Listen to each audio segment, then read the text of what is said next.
ಹುಬ್ಬಳ್ಳಿ ಧಾರವಾಡ ಅವಳಿ ಮಹಾನಗರದ police commissionerate ಏನಿದೆ, ಇದರಲ್ಲಿ SSK ಸಮುದಾಯ ಏನಿದೆ ಭಾಳ ಒಂದು ದೊಡ್ಡ ಸಮುದಾಯ. ಈ ಸಮುದಾಯದ ವತಿಯಿಂದ ನಾಳೆ ಹನುಮ ಜಯಂತಿಯನ್ನು ಒಂದು ಮೆರವಣಿಗೆ ಮತ್ತು ಕಾರ್ಯಕ್ರಮದ ಮುಖಾಂತರ ಮಾಡ್ತಾ ಇದ್ದಾರೆ. ನಾಳೆ ಅಂದರೆ 2ನೇ ತಾರೀಕು ಏಪ್ರಿಲ್ ಸಂಜೆ ಒಂದು 4:30-5 ಗಂಟೆಗೆ ಪ್ರಾರಂಭ ಆಗಲಿದೆ. ಎಲ್ಲ ಪಕ್ಷದ ಎಲ್ಲ ವಿವಿಧ ಜಾತಿ ಸಂಘಟನೆಯ ಧಾರ್ಮಿಕ ಮುಖಂಡರು ಕೂಡ ಅವರು ಕಾರ್ಯಕ್ರಮಕ್ಕೆ ಆಹ್ವಾನ ಮಾಡಿದ್ದಾರೆ. ಮತ್ತು ಕಳೆದ 8 ವರ್ಷಗಳಿಂದ ಅತ್ಯಂತ ಶಾಂತಿಯುತವಾಗಿ ಮಾಡ್ತಾ ಬಂದಿದ್ದಾರೆ. ಈಗ 9ನೇ ವರ್ಷವನ್ನು ನಾಳೆ ಆಚರಣೆ ಮಾಡ್ತಾ ಇದ್ದಾರೆ.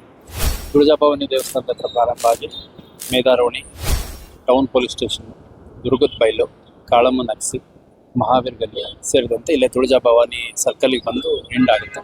ಸುಮಾರು 1.5 ಕಿಲೋಮೀಟ್ರ್ ಮಾರ್ಗ. ಇಂದಿನ ವರ್ಷಗಳಲ್ಲಿ ಒಂದು ವರ್ಷದಲ್ಲಿ ಒಂದು ಸಣ್ಣ ಅಹಿತಕರ ಘಟನೆ ನಡೆದಿತ್ತು ಅನ್ನೋದ್ರಲ್ಲಿ ಪೊಲೀಸ್ ಬಂದೋಬಸ್ತ್ ಮತ್ತು ನಿಯೋಜನೆ ಮಾಡಿದ್ವಿ. ಅದರ ಒಂದು ಪೂರ್ವಭಾವಿ ತಯಾರಿಯಾಗಿ ಇವತ್ತು ಒಂದು ರೂಟ್ ಮಾರ್ಚನ್ನು ಮಾಡಿದ್ವಿ. ಸುಮಾರು 300ಕ್ಕೂ ಹೆಚ್ಚು ಸಿಬ್ಬಂದಿ, ಅಧಿಕಾರಿಗಳು, ಸ್ಟ್ರೈಕಿಂಗ್ ಫೋರ್ಸಸ್ ಇವತ್ತು ಸೇರಿದ್ದು. ನಾಳೆ ಅಗತ್ಯಕ್ಕೆ ತಕ್ಕಂತೆ ಹೆಚ್ಚಿನ ಸಂಖ್ಯೆಯಲ್ಲಿ ಅಧಿಕಾರಿ ಸಿಬ್ಬಂದಿಗಳ ನಿಯೋಜನೆಯನ್ನು ಮಾಡಿ ಈ ಒಂದು ಹನುಮ ಜಯಂತಿಯಿಂದ ಅತ್ಯಂತ ಶಾಂತಿಯುತವಾಗಿ, ಅತ್ಯಂತ ಅದ್ದೂರಿಯಾಗಿ ಆಚರಣೆ ಮಾಡ್ತಿರೋದ್ರ ಜೊತೆಗೆ ಯಾವುದೇ ಅಹಿತಕರ ಘಟನೆ ನಡೆಯದ ರೀತಿಯಲ್ಲಿ ಇದನ್ನು ಮುಗಿಸುವಂಥ ಕೆಲಸವನ್ನು ನಾವು. ಸಿಬ್ಬಂದಿ ಇವತ್ತು ನಮ್ಮ ರೂಟ್ ಮಾರ್ಚಲ್ಲಿ ಸುಮಾರು 300ಕ್ಕೂ ಹೆಚ್ಚು ಜನ ರೂಟ್ ಮಾರ್ಚಲ್ಲಿ ಇದ್ದರು.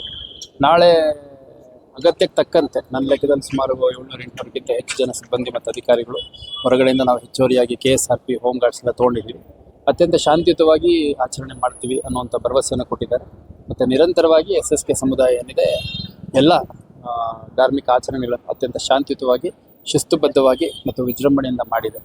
ಈ ಬಾರಿ ಹನುಮ ಜಯಂತಿ ಕೂಡ ಅದೇ ರೀತಿ ಮಾಡ್ತಾರೆ ಅನ್ನೋ ಸಂಪೂರ್ಣ ವಿಶ್ವಾಸ ನನಗೆ.